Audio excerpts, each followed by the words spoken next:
Donc oui, je m'appelle Christine Vaufré, je suis la rédactrice en chef de Todt Cursus, donc un site qui est spécialisé dans l'éducation et la culture numérique. Initialement la formation à distance, et puis voilà, la relation entre l'éducation, la formation et la culture numérique a changé.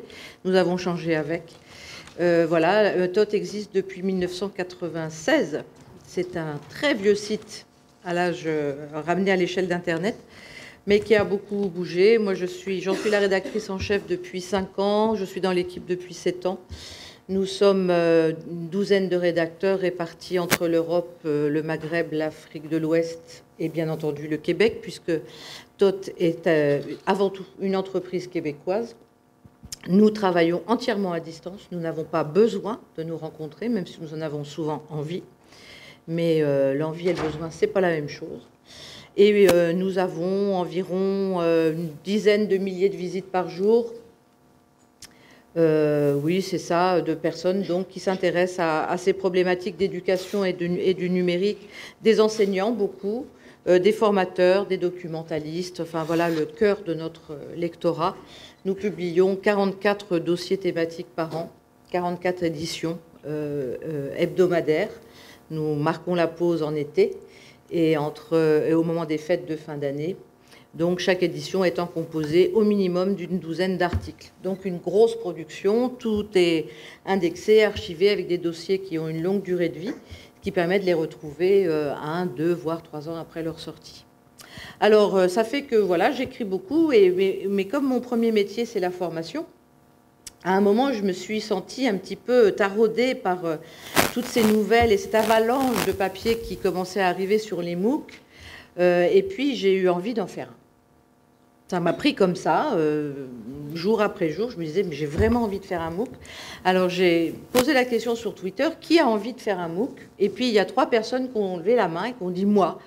Et bien, ça y est. L'équipe était faite et donc en 2012, on a créé un MOOC ITIPA, Internet outillé pour apprendre, première édition. 6 mois de préparation à 4, 2 enseignants en école d'ingénieurs, l'un à Centrale Nantes, l'autre à Télécom Bretagne, une conseillère pédagogique. Dans la première édition, elle était à Centrale Nantes, maintenant elle est à l'Université de Nantes, et moi-même. Et donc la première édition de MOOC, premier MOOC en français, pour le monde francophone, a réuni 1300 participants. Ça nous a coûté exactement 52 € et beaucoup de temps, vous vous en doutez. Mais on a tiré de ça tellement de satisfaction et d'enseignement, j'insiste pour mêler les deux, qu'on a voulu recommencer cette année. Et c'est donc ITIPA 2 qui est commencé depuis le 10 octobre, le 10-10, et qui s'arrête le 12-12. Les dates étaient trop belles. Une fois qu'on les avait dites, on ne pouvait plus les changer. C'était tellement vendeur, ces dates, qu'on les a gardées. Bon. Et on a un peu plus de 2000 personnes. Merci à ceux qui sont là d'être dans ITIPA, d'être avec nous pour cette deuxième saison.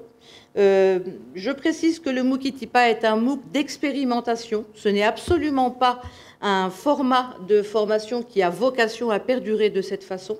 On utilise ITIPA pour essayer, expérimenter des dispositifs ou des morceaux de dispositifs de formation en ligne et massif. On aura l'occasion de revenir sur cette notion de massif. Là, dans cette édition, on a par exemple de très nombreux partenaires en présence, je reviendrai longuement dessus. Et puis, on va tester la certification des compétences par la communauté. Dans le monde anglo-saxon, on parle de badging. Hein, c'est assez court. Voilà, on a des badges quand la communauté reconnaît qu'on a acquis une compétence donnée. Donc, c'est une aventure assez passionnante, toujours aussi épuisante. On est toujours aussi peu nombreux et toujours pas payés. Mais c'est très, très, très riche d'enseignements. Et encore une fois, s'il n'y avait pas les gens, les inscrits, on ne pourrait rien faire. Alors, merci à vous. Merci Christine. On va laisser Christophe se présenter ou compléter ce que j'ai pu dire. Voilà, donc je suis effectivement donc, maître de conférence à l'Université Paris-Ouest dans l'équipe Apprenance Formation des adultes. On s'occupe d'un master qui s'appelle Ingénierie pédagogique en formation d'adultes, IPFA, dont une des représentantes est ici même.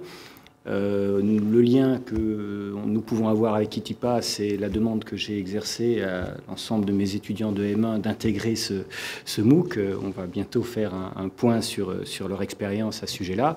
En fait, je suis un peu le monsieur numérique de l'université. Je m'occupe de la licence en sciences d'éducation à distance. Je suis co-responsable aujourd'hui du DU CAFEL, qui est un DU qui forme des chefs de projet e-learning.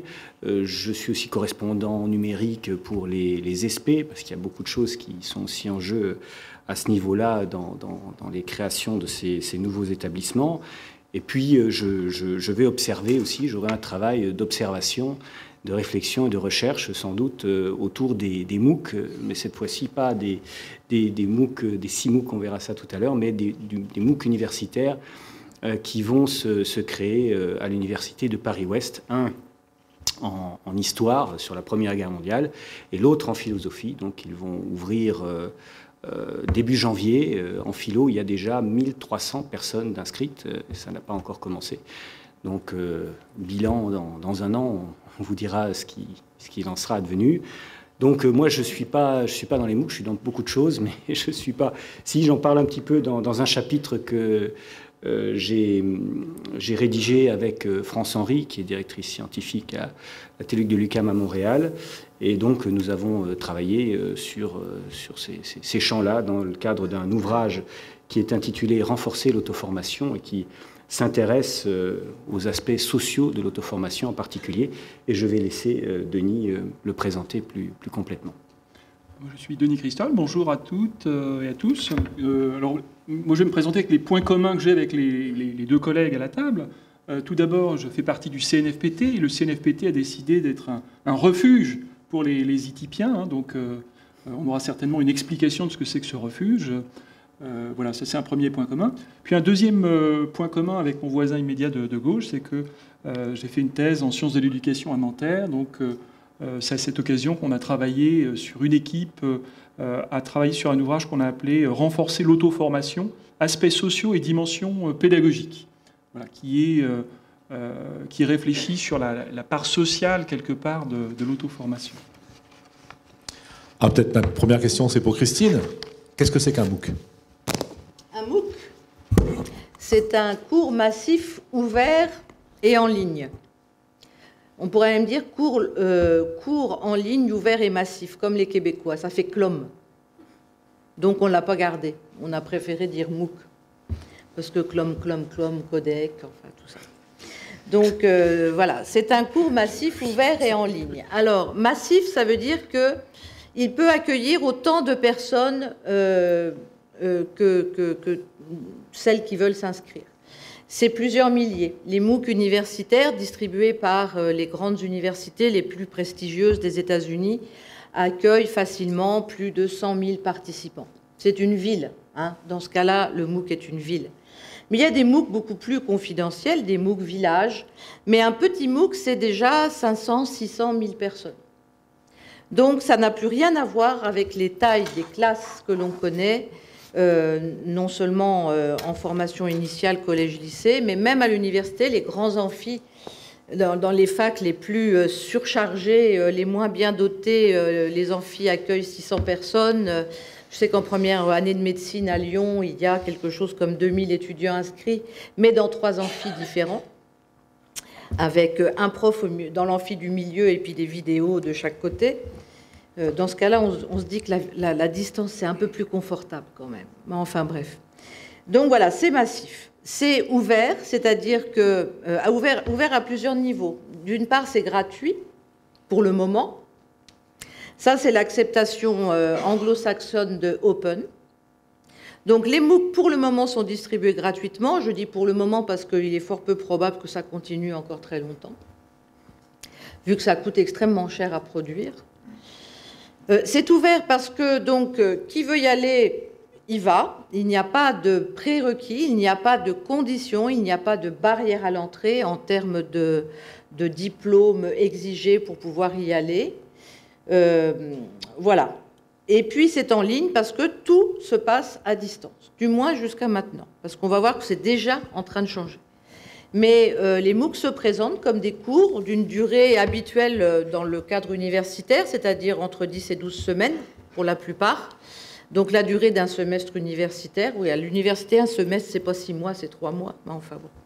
Et pendant ces 12 semaines, il y a des enseignements, des contenus qui sont distribués, des activités qui sont organisées et des interactions qui s'organisent également entre les participants.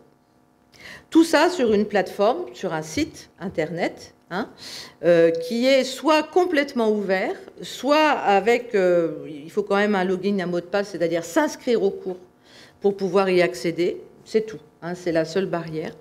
Et donc les gens suivent ces 12 semaines de cours, réalisent des activités.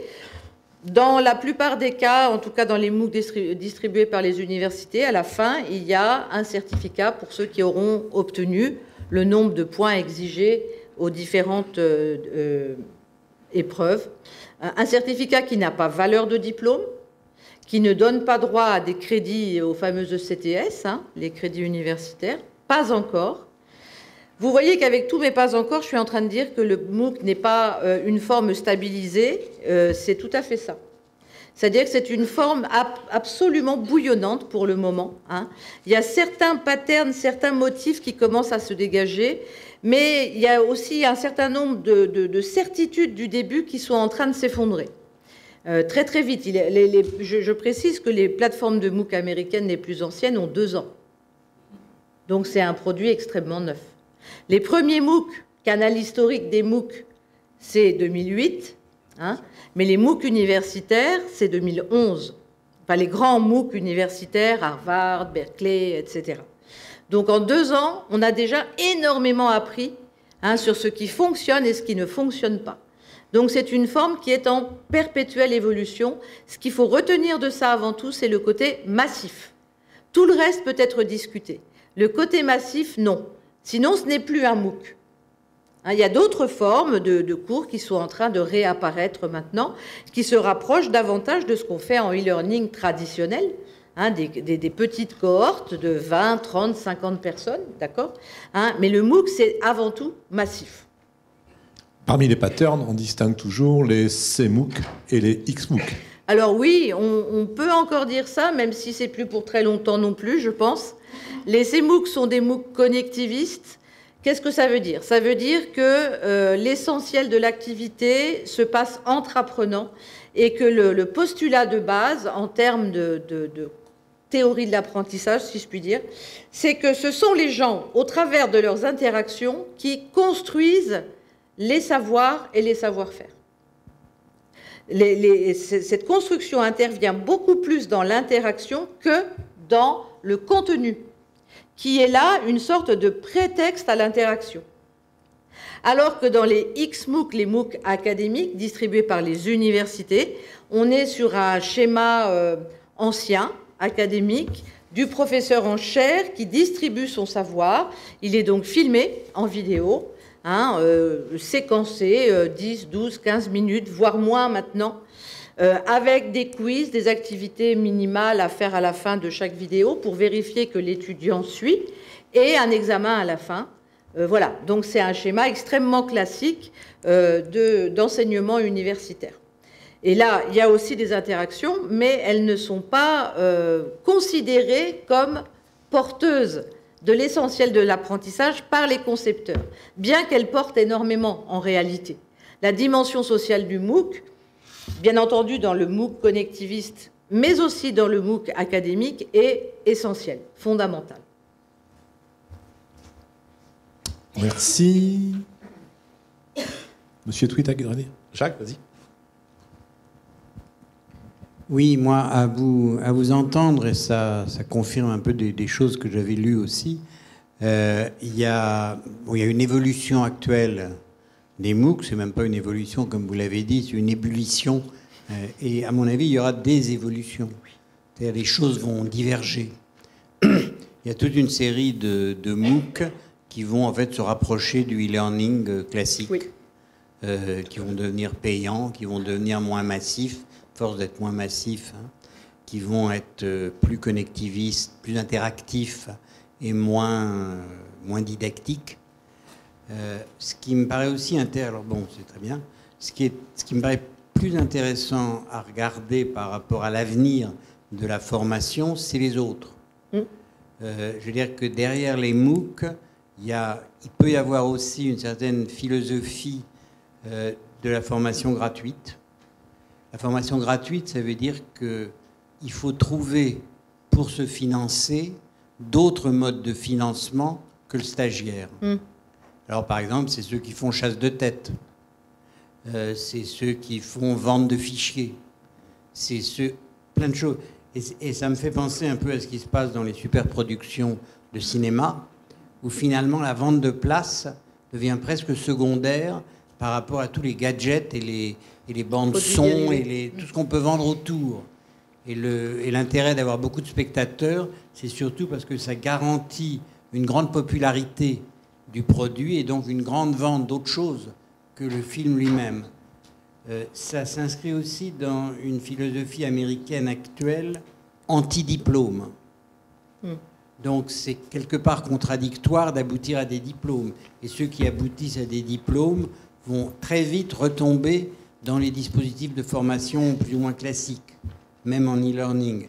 Il y a tout le courant, je crois, qui s'appelle Uncollege, où des d'entreprises américaines, c'est beaucoup autour de l'informatique, ou en tout cas des nouvelles technologies, ne croient plus du tout à l'intérêt d'avoir un diplôme, au contraire même. Le diplôme est accusé, de même que l'enseignement académique, d'empêcher les gens d'être créateurs, d'empêcher les gens... Et ils ont montré que, je ne sais pas, sur une dizaine de grandes entreprises de nouvelles technologies, je crois qu'il y en a une il y en a un seul dirigeant qui a fait des vraies études supérieures. Bon, et là, il y a tout un courant derrière. Et dans les MOOC, on retrouve aussi ce courant-là, même si c'est probablement pas celui qui va émerger. Voilà, c'est un peu ça que je voulais dire. Et je trouve ça très intéressant. Ça rejoint un peu l'expérience de Neil sur son école gratuite. Là, oui, bien sûr, oui.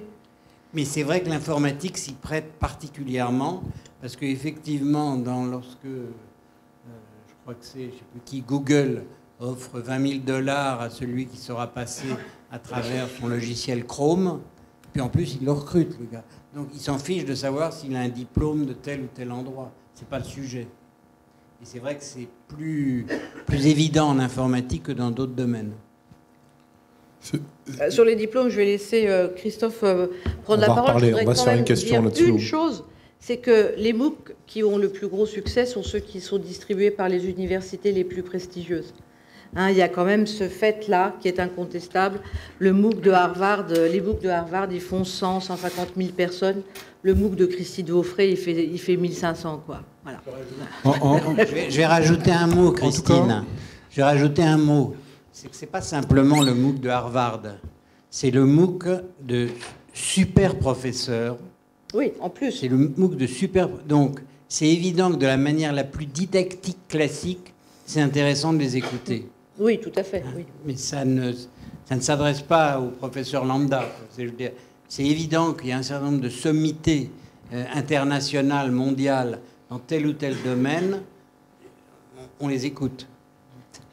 Alors, sur le fil Twitter, #FFOD, il y a deux types de réactions. Il y a d'abord des réactions où la présentation que Christine vient de faire est partagée avec l'ensemble des participants. Le côté massif, c'est clair, et que les MOOC, ça reste tout neuf, et qu'on n'a pas encore de recul, et que les choses vont évoluer pour le meilleur et pour le meilleur. Et puis, il y a deux personnes qui sont plus critiques sur les MOOC et qui se posent des questions. Je pense en particulier à Laurent ou à Franck, qui sont dans la salle et qui posent des questions sur vraiment l'impact réel des MOOC pour apprendre. Donc ils sont dans la salle, donc s'ils veulent réagir, je peux leur passer le micro. Peut-être que la façon de les relancer, c'était la question que je voulais poser à Christophe.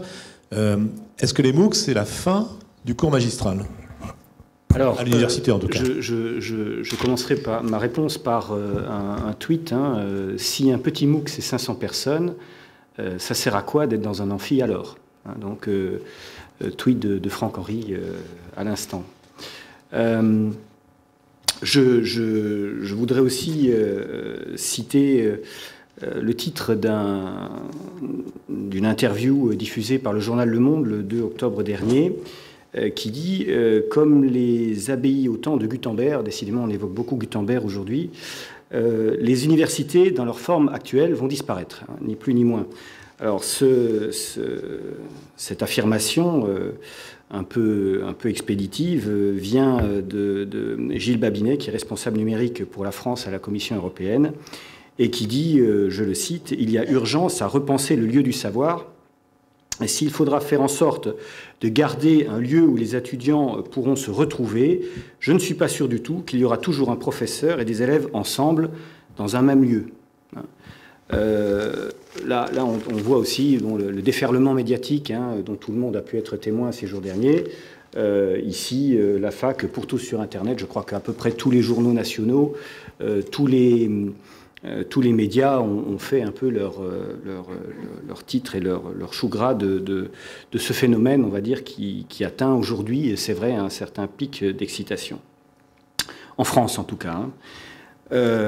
Alors, c'est vrai que il est remarquable aujourd'hui de constater que l'injonction d'introduire le numérique dans la formation, en tout cas à l'université, n'est plus uniquement verticale, parce qu'il y a déjà eu des injonctions hein, autrefois, hein, mais qui glissaient, on va dire, sur le système comme l'eau sur le caillou. Cette fois-ci, il y a, on va dire, quelque chose qui pousse depuis la base, et c'est ça qui est très différent. Hein. Avec Denis, on parlait dans le train d'une photo que je n'ai pas vue, mais qui semble célèbre, d'une forêt de Mac dans un amphi. Et c'est quelque chose qui correspond à une réalité. Hein. Il y a de plus en plus dans les amphithéâtres des étudiants qui viennent avec leur ordinateur portable, et pour ceux qui ne font pas leurs courses, leur solde sur Internet au moment où l'enseignant dispense son cours magistral, eh bien, il y en a qui sont en train de chercher des informations en lien avec le cours, vérifier notamment la véracité, merci, de ce que l'enseignant est en train de dispenser, éventuellement critiquer, apporter des compléments. Et donc ça, c'est quelque chose qui vient interpeller fortement aujourd'hui l'enseignant. Je crois que s'il y a une véritable... Enfin, moi, ma vraie révolution aujourd'hui liée au numérique, c'est quand même le moteur de recherche, quoi. Le moteur de recherche est quand même venu révolutionner énormément de pratiques et d'approches cognitives chez tout le monde et chez les étudiants, bien évidemment. Donc... Ces enseignants se retrouvent, bien entendu, sommés non seulement par leurs supérieurs hiérarchiques, mais également par la base de faire évoluer leurs pratiques. Et pour le coup, on sent aujourd'hui qu'il y a des évolutions qui sont en marche. Alors par exemple, à l'université Paris-Ouest, en licence de sciences d'éducation, il a été décidé, il y a déjà quelques années, que les cours d'amphi seraient diffusés sur la plateforme de formation à distance de l'université. Donc, plusieurs attitudes de la part des étudiants. Certains décident de rester chez eux tranquillement et puis de lire leurs cours, de les annoter comme ils le souhaitent. D'autres décident de ne pas passer par là et viennent, ils ont besoin de voir leur enseignant, donc ils viennent en cours et ils suivent le cours magistral. Et puis d'autres viennent avec leurs petits documents qu'ils auront imprimés au passage. Hein. On remarquera que ce réflexe d'impression est encore très, très prégnant chez nos étudiants dès lors qu'on leur met des documents numériques en ligne. Et puis ils vont sur le document polycopié apporter des compléments, essayer, pourquoi pas, d'essayer de poser une question lorsque il se retrouve devant une difficulté ou autre. Donc on est vraiment sur une évolution aussi liée aux contraintes de plus en plus prégnantes des étudiants, de leurs dispositions particulières liées aux besoins de travailler, par exemple. Hein. Je m'occupe, comme je vous le disais avant, de la licence à distance en sciences d'éducation à Nanterre. Et on a... cette année, pour la première fois, un nombre de demandes d'inscription de la part des candidats supérieure pour les modalités en e-learning par rapport à celles en présentiel. C'est la première fois que ça arrive. On a 60% de demandes pour suivre la formation en e-learning et seulement 40% en présentiel. Donc on a quelque chose, on a une vraie tendance depuis ces dernières années, et malheureusement, aujourd'hui, on n'a pas les moyens encore d'accepter tout le monde. Donc qu'est-ce qui se passe ? On a une cinquantaine d'étudiants qu'on a dû refuser.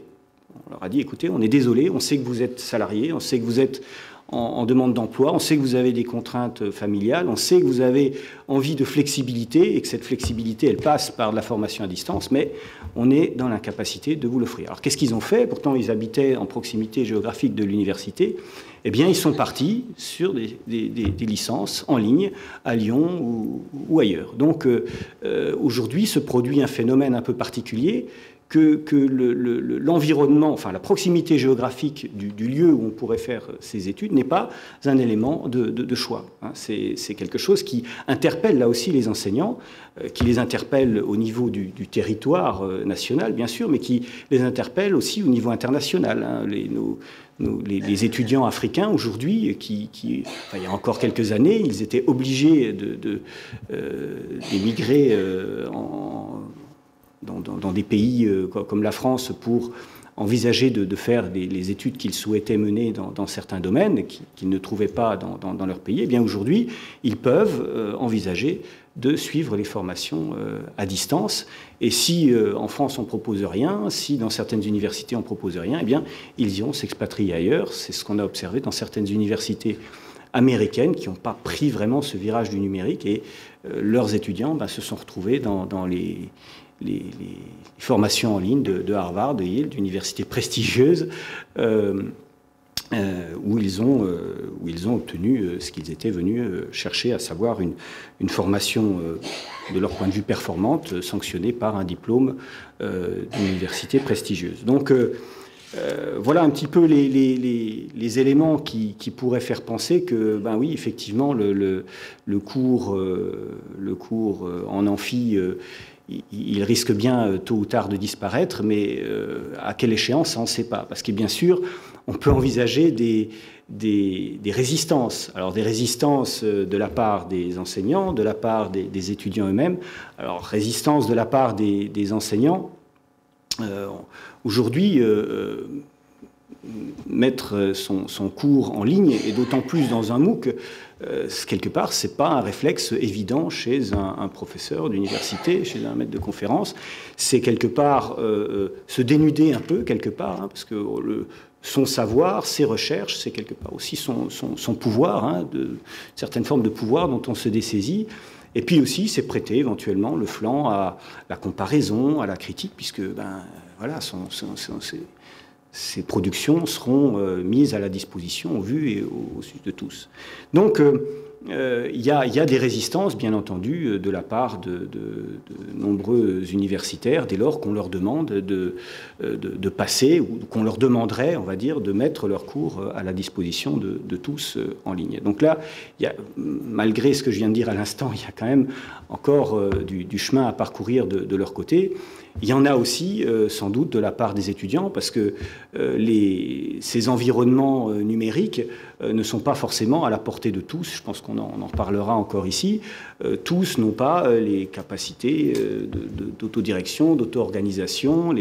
Je lisais une petite publication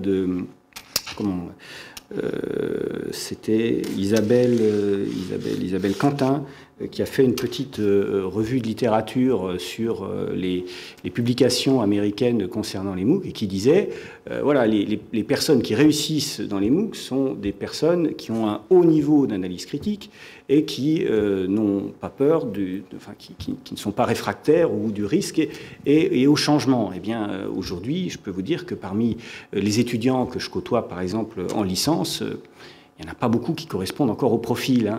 Donc, il y a certainement de notre part un vrai travail d'accompagnement, de réflexion autour de ce qu'il est possible de faire pour amener progressivement ces publics-là, qui sont fortement empreints, on va dire, des habitudes acquises dans leur environnement scolaire à passer à une démarche, on va dire, auto-formative qui leur permettrait de réussir dans des environnements virtuels, pas seulement des MOOC, mais également tout simplement des dispositifs de formation en ligne traditionnels où là, l'auto-formation est sérieusement accompagnée, enfin, normalement, quoi. Voilà. Donc, oui, certainement à terme, une évolution dans ce sens, avec les réserves, et puis avec une dernière réserve quand même, c'est que les cours, si un jour les cours doivent être mis en ligne, que ce ne soit pas un cours d'amphi filmé et podcasté comme ça, c'est quand même un peu restrictif par rapport à tous les moyens dont on dispose pour scénariser et faire quelque chose d'intéressant, de pertinent d'un point de vue pédagogique. Merci. Alors la question suivante, c'était plutôt pour Denis, mais je crois que Denis, tu voulais faire un jeu dans la salle. Alors je ne sais pas si tout le monde est d'humeur joueuse, mais donc l'idée, c'est que j'ai l'impression qu'on a quelque chose qui est de l'ordre d'une évolution ou d'une approche de l'auto-formation qu'on pourrait voir progresser, se développer, ou accompagner ou être concomitante. Le MOOC, nouveau visage de l'auto-formation. Voilà, d'où la réflexion collective qu'on a menée sur l'auto-formation. Et cette perspective, je la vois vraiment venir comme étant une sorte de socio-formation, qui serait quelque chose de plus que l'apprentissage avec un groupe. C'est-à-dire que le avec qui je suis, avec qui j'apprends, prendrait une importance d'autant plus importante. Et la question serait peut-être un peu moins le quoi, mais peut-être un peu plus le avec qui. Et ça, c'est quelque chose que je vois augmenter, alors non seulement à travers des processus numériques, mais également pour avoir monté des dispositifs dans des Fab Labs ou voir des modes de fonctionnement en coworking. Finalement, la rencontre va permettre d'initier un projet d'apprentissage qui n'ait pas été repensé par une organisation ou une institution. Voilà. Donc, ce qui me semble se produire, c'est que pour un certain nombre de publics, pour un certain nombre de situations, on a un processus peut-être de socio-formation et des sociodidactes qui seraient plus naturellement enclins à définir des objectifs avec d'autres. C'est en cela que je les distinguerais des autodidactes. Et qui développeraient justement ces compétences à apprendre à plusieurs. Et non pas apprendre simplement des autres, mais apprendre véritablement avec les autres. Alors, si vous le voulez bien, j'aimerais bien tester une toute petite expérience. Si vous m'accordez une dizaine de minutes. Oui? Non? Bon? Oui, bon, d'accord. Vous êtes d'humeur joueuse. Alors, peut-être petit échauffement. Est-ce que vous voulez bien croiser les bras? Tout simplement. Alors, sauf Jacques qui est dispensé, bien entendu. Okay. Alors maintenant, je vais vous demander de croiser les bras, mais à l'envers. Ah, c'est plus dur, là. Hein. D'accord, c'est plus dur. Donc, ça, c'est tout de suite la dimension de l'innovation. Donc, dès qu'on fait les choses un peu inhabituellement, on commence déjà à devoir retrouver ces marques. Alors, une des principales découvertes, en tout cas pour moi, dans le cadre des MOOC, eh bien, c'est quelque part cette possibilité d'apprendre des autres, l'apprentissage en réciprocité. Donc, Jérôme Hénaud nous parle de l'apprentissage en réciprocité dans le bouquin. L'expérience que je vais vous proposer est la suivante. Est-ce que vous pouvez vous mettre à côté d'une personne, à côté de vous, et puis pendant 3 minutes, lui apprendre quelque chose? Puis, alors ce que vous voulez, que ça soit du dernier truc et astuce que vous avez trouvé, ou du dernier outil que vous avez trouvé sur Internet, de la recette de cuisine, ce que vous avez envie. Et puis une deuxième passe, c'est-à-dire que de façon réciproque, eh bien, que cette personne, que votre voisin, vous apprenne quelque chose d'autre. Et qu'ensuite, vous puissiez, pendant les 2-3 dernières minutes, échanger finalement sur cette situation. Et puis ensuite, on essaiera, si vous voulez bien, d'en tirer des enseignements ensemble. Ça vous va, une petite dizaine de minutes? Donc, 3 minutes, vous apprenez quelque chose à votre voisin. 3 minutes, il vous apprend quelque chose. Et puis ensuite, vous tirez la leçon de cet petit exercice. C'est bon? Alors, merci de vous être prêté au jeu. On a essayé finalement d'horizontaliser les échanges. Hein. Souvent, on est tout le temps en train de dire, il y a le maître qui enseigne, les élèves qui écoutent. Ce qu'on peut trouver intéressant à travers les MOOC, et en particulier connectivistes, hein, c'est cette espèce d'horizontalisation, c'est-à-dire que chacun va chercher ce dont il a besoin ou ce qu'il trouve par hasard. C'est-à-dire que peut-être certains d'entre vous... alors moi j'ai appris la recette des spätzle et j'ai prévu une learning expedition en Alsace, c'est chez mon voisin, donc c'est déjà très bien. Au premier rang, j'ai entendu qu'on était sur des points techniques, l'information, la formation, des problèmes d'imputabilité.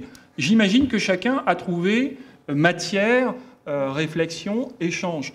Donc un des intérêts certainement des MOOC, c'est cette dimension, ce que les anglo-saxons appellent long tail, c'est-à-dire la possibilité que des petites questions qui sont isolées trouvent une correspondance avec quelqu'un qui va pouvoir répondre. Et ça, c'est un des gros intérêts quand ces apprentissages peuvent se rencontrer, c'est qu'on n'est pas laissé au hasard de la rencontre, mais on peut construire de l'intérêt collectif, bâtir des micro-communautés dans des communautés et faire en sorte que le blabla... moi, j'ai été marqué par le blabla. Vous entendiez cette espèce de bruit de fond. Alors, c'est peut-être l'espèce de tweet qu'on a construit ensemble, que cela prenne un petit peu plus d'organisation, de sens. Et moi, je poserais bien la question à Christine. Est-ce que les communautés arrivent à s'organiser ou comment ça se met en place sur le MOOC? Est-ce que tu vois s'organiser des choses dans ce sens-là? Oui, pas systématiquement, très loin de là. Il y a une question qui revient très souvent, et puis chez de nombreuses personnes, c'est en fait comment on se trouve. Quand on est dans un groupe potentiellement de 2000 personnes qui savent toutes des choses, hein, personne ne sait rien, on est bien d'accord, tout le monde sait quelque chose. Comment trouver la personne qui sait ce que j'ai besoin ou envie d'apprendre ou que j'apprendrai avec plaisir, même si je ne le sais pas déjà, etc. Ça, c'est pas facile. C'est pas facile. Et sur Itipa, on a vu plusieurs tentatives pour faciliter cette mise en relation. Parce qu'il y a deux niveaux d'apprentissage social, si on peut dire. Il y a celui qui est donc pointé par la théorie du connectivisme, qui est l'apprentissage diffus. Sachant que on est dans un réseau, le réseau Internet, qu'il y a des millions de personnes là-dedans, on apprend des bribes de choses de partout, et puis à un moment, ça se regroupe, ça fait du sens, mais on ne peut pas dire c'est Jean-Marc ou c'est Paulette qui m'a appris ça, non. C'est moi qui ai fait cet effort de synthèse, de mise en lien, etc., et qui finalement produit une connaissance pertinente, en tout cas pour moi, au moment où j'en ai besoin. Bon, ça c'est une chose. Mais au niveau d'un cours, même si c'est un MOOC, vous avez un ensemble de gens. Malgré tout, on est sur un espace identifié comme un lieu où on est là pour apprendre. C'est un cours, un MOOC. Avant tout, c'est un cours. Il ne faut pas oublier ça, c'est un lieu d'apprentissage. On ne vient pas parler des résultats du football ou de la meilleure lessive ou je ne sais pas quoi. On est là dans une démarche d'apprentissage. Je veux dire que les gens, ils ont une direction dans leur tête quand ils viennent s'inscrire à ça. Ils viennent apprendre quelque chose. Bon. Et là, c'est beaucoup plus difficile. C'est une chose de dire, oui, forcément, dans l'absolu, on va forcément apprendre quelque chose des uns des autres. Oui, sans doute. Mais plus précisément, quand une personne dit « Moi, j'arrive pas, je vais prendre un exemple très technique, tout bête, j'arrive pas à indiquer le fil RSS de mon blog, alors ça fait que le soir, quand la lettre qui recense les publications de la journée, elle sort, il n'y a jamais mon blog, tout simplement parce qu'il n'est pas visible dans l'agglomérateur là, de fil RSS. Comment faut faire ? La personne, où est-ce qu'elle pose sa question? Est-ce qu'il y a quelqu'un qui va lui répondre? Et puis, la réponse qui va être apportée sera-t-elle celle qu'elle attendait? Pas trop techno, parce que si c'est une personne qui ne sait pas ça, il ne faut pas commencer à lui parler dans des trucs bizarres et tout. Enfin bon, pas non plus en prenant l'autre pour un imbécile. Enfin, vous voyez, c'est pas complètement évident. Ça, c'est l'hétérogénéité. Il y a un potentiel énorme, mais comment est-ce que les gens se trouvent? Alors, pour répondre à ça, on organise des choses. Hein. On met en place des forums thématiques. Sauf qu'il y a plein de gens qui ne suivent pas les forums thématiques parce qu'ils n'ont jamais été sur un forum et que le premier endroit où ils voient qu'ils peuvent écrire, ils écrivent. Et peu importe si ce n'est pas le bon endroit. Puis après, ils disent « Ah ben, personne n'a répondu à ma question. » Ben oui, madame, mais tu étais dans le forum, présentez-vous, et tu poses une question sur une truc technique alors qu'il y a un forum technique. « Ah ben, j'ai pas vu, c'est où ?» Bon, etc., etc. Donc, vous voyez, il n'y a rien de complètement évident. On ne peut pas tout automatiser, quoi. Il y a une espèce d'épaisseur de la réalité qui entre en contact avec une espèce d'idéal de fluidité qui est apporté par ces outils numériques. Et le MOOC, ça met vraiment en face de ça.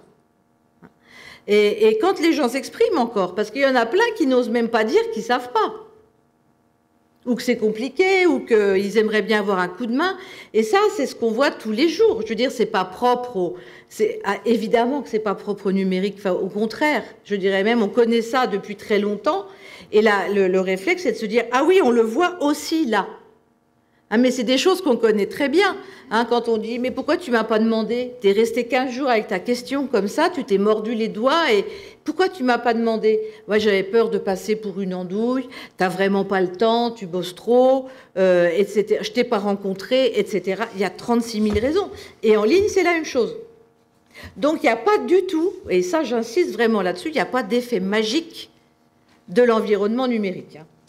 Il y a un exercice qui existe dans certains MOOC où l'évaluation se fait de pair à pair. Oui. C'est une des façons de répondre à la question oui. de Denis. Comment on crée du lien dans un MOOC? Peut-être en croisant les évaluations. Alors ça c'est un dispositif qui est quand même très organisé. Et encore une fois, je pars vraiment de l'intention de la personne. L'évaluation de pair à pair, donc c'est-à-dire ce sont les collègues qui suivent le même cours, qui évaluent les productions des autres, bien entendu avec une grille d'évaluation qui a été préalablement préparée, qu'on leur donne, et puis il y a plusieurs personnes qui étudient chaque production pour pondérer les notes, etc., etc. Très bien. Mais les gens savent, c'est une espèce de contrat qui est passé. Vous voulez être évalué, alors vous allez évaluer. Et les deux opérations vont concourir à votre résultat. C'est un contrat d'évaluation très classique qui n'a rien à voir avec le numérique, encore une fois, mais qu'on applique là parce que, vu la masse de gens, à moins d'embaucher 500 profs indiens à un salaire misérable pour corriger tout ce qu'on fait, je ne vois pas comment on s'en sortirait. Donc on fait de l'évaluation pair à pair. En plus, ça a une vertu pédagogique. On sait que quand on est en position d'évaluer les autres et qu'on sait qu'on va être évalué par ses pairs, on travaille mieux. Ça a été vérifié à chaque fois, les résultats sont meilleurs. Donc vous donnez à un prof une copie que le type pensait devoir être corrigé par son copain, elle est meilleure que celui qui va faire pour le prof tout seul. Ça, c'est des choses étonnantes, mais enfin... et c'est la force de la communauté. On retrouve là la force de la communauté. Donc, pour revenir encore sur les histoires d'apprentissage social, etc., il y a des gens qui ne sont pas suffisamment à l'aise dans l'espace numérique, et ça, on l'avait vu dans ITIPA 1, et surtout dans un dispositif comme ça, où tous les points de repère classiques ont disparu. On avait des questions du genre, mais alors, où sont les profs? Vous dites que vous êtes animateur, mais alors, dans ce cas-là, où sont les profs?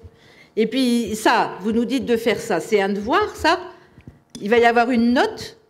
Qu'est-ce que je vais avoir à la fin? Vous voyez, on voyait dans le vocabulaire employé l'univers de référence des gens.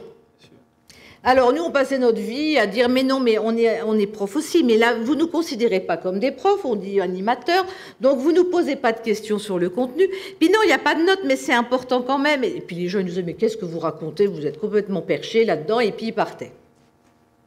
Donc, cette année, on a voulu faire les choses plus aimables pour tout ça, et on a trouvé une solution qui fonctionne bien, et on est très content. C'est tout simplement qu'on a fait du MOOC une ressource d'apprentissage dans un dispositif hybride. Alors, blablabla, tous ces mots-là, ça veut dire quoi? Ça veut dire que toutes les semaines, dans plein d'endroits sur le territoire français, il y a des lieux d'accueil pour demandeurs d'emploi, des universités, des écoles, des centres de formation qui organisent des demi-journées ITIPA.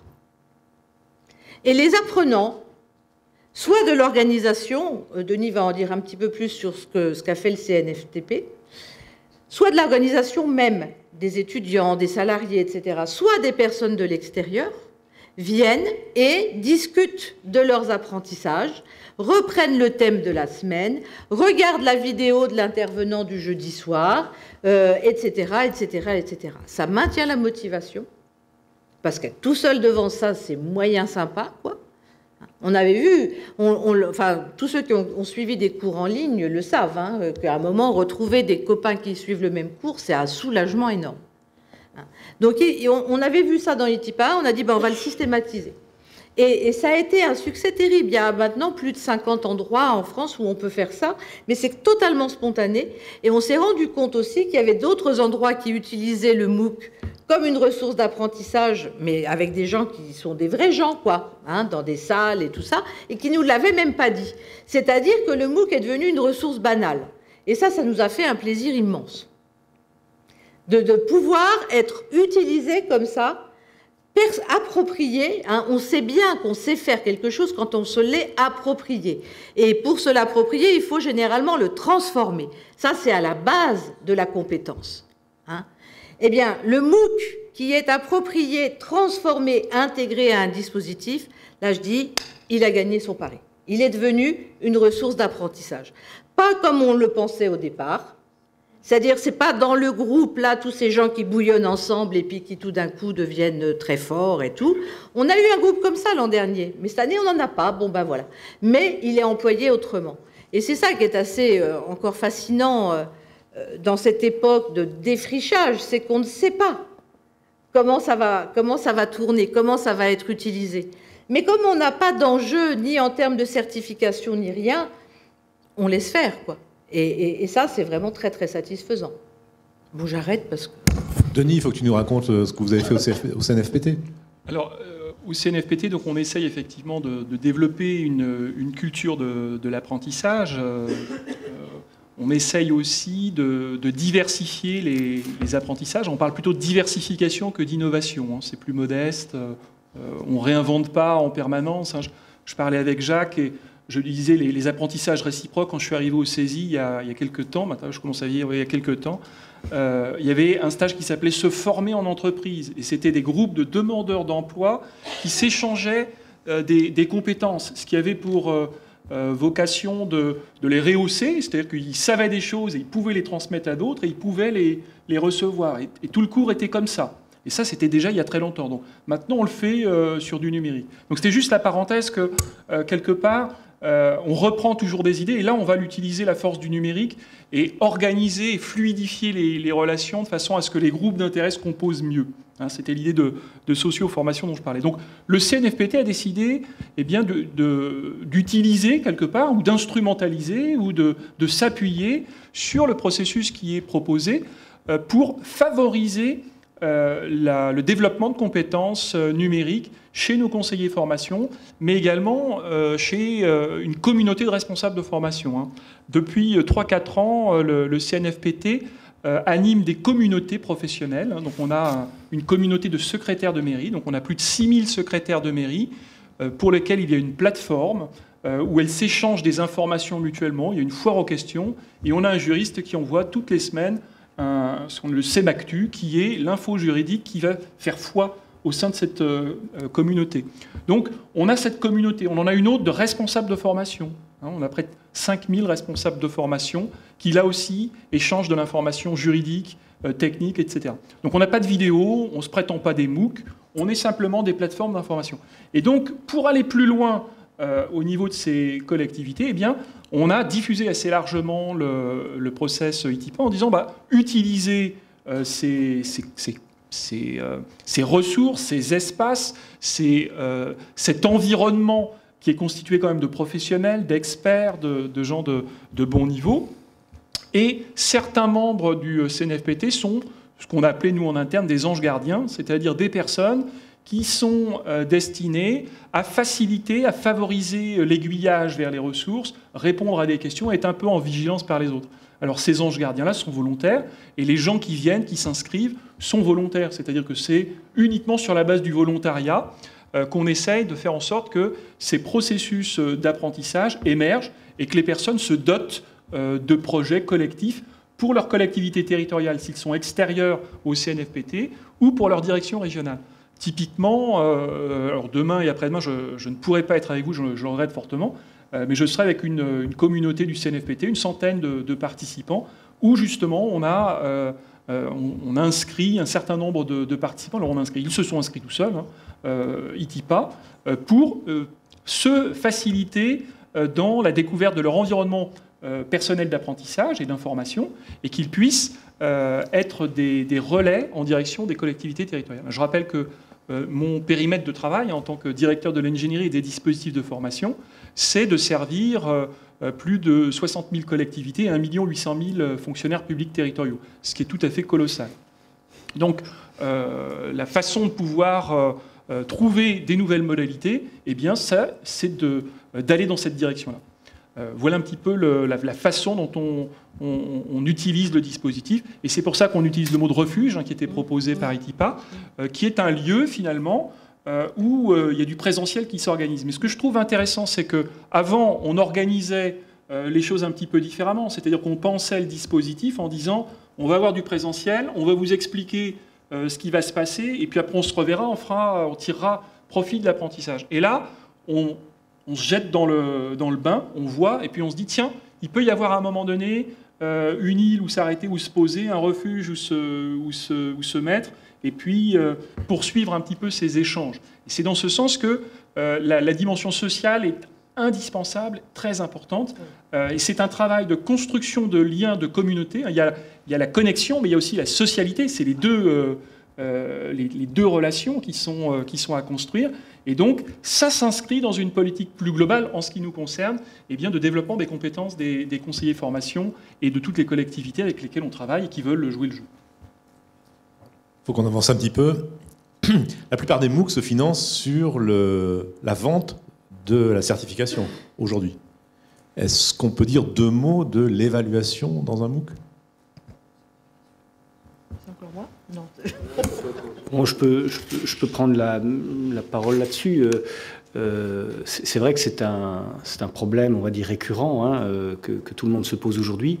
Alors, pour le coup, Nanterre a trouvé la solution par rapport à ça. Il n'y aura pas d'évaluation. Ça permet de régler le problème une bonne fois pour toutes. Il y aura des QCM, on va dire, qui permettront aux gens de s'auto-positionner par rapport à des périodes dans lesquelles ils vont essayer de construire des apprentissages, mais in fine, il n'y aura pas d'évaluation, il n'y aura pas de certification, tout simplement parce que si l'évaluation par les pairs est, à mon avis, très envisageable et pertinente, on va dire, dans un contexte comme un CIMOOC, dans un XMOOC, un MOOC universitaire, ça semble déjà beaucoup plus compliqué à envisager. Je n'ai pas suffisamment de recul pour savoir ce qui se pratique à large échelle dans les universités où ça existe depuis 2 ans seulement.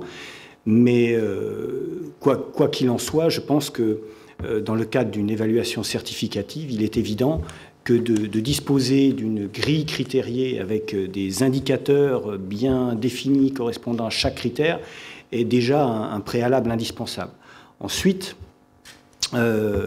en aval, on va dire, du travail, c'est-à-dire au moment où l'évaluation doit se faire, il me semble que, pour le coup, l'évaluation de chaque participant doit pouvoir être à minima vérifiée. C'est-à-dire qu'un expert doit être en mesure de prendre au hasard quelques copies et puis de vérifier effectivement la qualité de l'évaluation réalisée par un des apprenants. Et puis alors ensuite, effectivement, si c'est positif, on pourrait valider l'ensemble.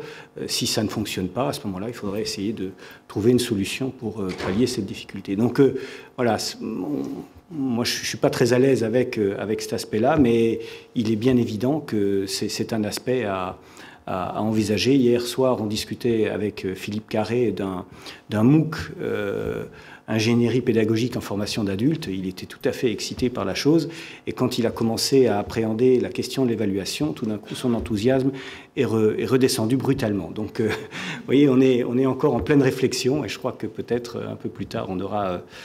j'espère qu'on pourra trouver des réponses pertinentes. Cela dit, il existe effectivement des solutions de QCM qui peuvent être extrêmement pertinentes. Il y a des QCM très bien réalisés, très bien faits. Moi, je me souviens d'en avoir eu de la part d'Yvan Abernaud, qui est un chercheur spécialisé dans ce domaine. Et je peux vous assurer qu'avec un QCM bien fait, on peut déjà évaluer pas mal de choses.